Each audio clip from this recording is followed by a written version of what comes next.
জ্বালানি তেল নিতে দীর্ঘ লাইন আর বিশৃঙ্খলা এ যেন নিত্যদিনের চিত্র। এই পরিস্থিতি বদলাতে কিউআর কোড ভিত্তিক ফুয়েল পাস অ্যাপের পরীক্ষামূলক কার্যক্রম চলছে।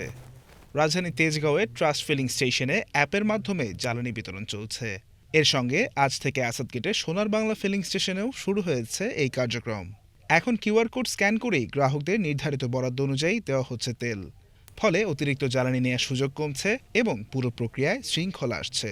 সংশ্লিষ্টরা বলছেন, এই প্রযুক্তি নির্ভর পদ্ধতির মাধ্যমে জ্বালানি বিতরণে স্বচ্ছতা বাড়ছে এবং মনিটরিং সহজ হচ্ছে। তবে বয়স্ক বা প্রযুক্তিতে কম অভ্যস্ত ব্যবহারকারীদের জন্য শুরুতেই কিছুটা চ্যালেঞ্জ থাকতে পারে। 1 থেকে 1.5 ঘন্টা হয়েছে আমি আসছি। সবাই যখন অ্যাপে চলে আসবে হয়তোবা সবারই 7 ঘন্টা না লাগলেও হয়তোবা 2 ঘন্টার মধ্যে সবাই তেল পেয়ে যাবে। আশা করি হয়তোবা এর চেয়েও কম সময়ে পেয়ে যেতে পারে। অতিরিক্ত তেল নেওয়া তো ডেফিনেটলি বন্ধ। 10 লিটারের বেশি আমি নিতে পারবো না। আমি পার ডে একবারই তেল নিতে পারবো।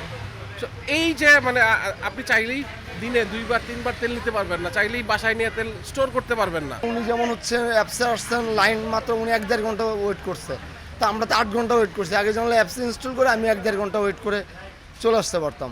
এইটা ভালো আমি মনে করি, বিকজ অনেকে দেখা গেছে স্টক করতেছে বা নানানভাবে অবৈধভাবে বিক্রি করার চেষ্টা করতেছে। এতে হলে কি হলো, একজনের যতটুকু প্রয়োজন সে মান্থলি ততটুকুই নিতে পারবে, এর বেশি নিতে পারবে না।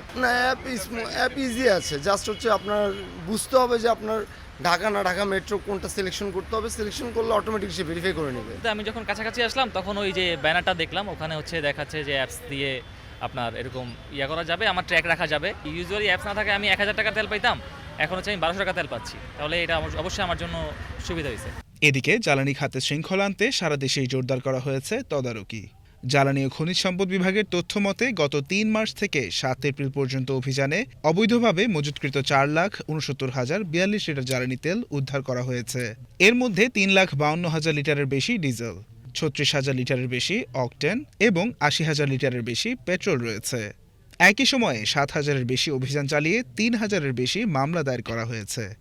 ফুয়েল পাস পেতে গ্রাহকদের fuelpass.gov.bd ওয়েবসাইটে গিয়ে রেজিস্ট্রেশন করতে হচ্ছে। কিউআর কোড স্ক্যান করলেই নির্ধারিত জ্বালানির পরিমাণ দেখা যাচ্ছে। পরীক্ষামূলক এই উদ্যোগ সফল হলে জ্বালানি বিতরণে শৃঙ্খলা ও স্বচ্ছতা আরও বাড়বে, এমনটাই আশা সংশ্লিষ্টদের।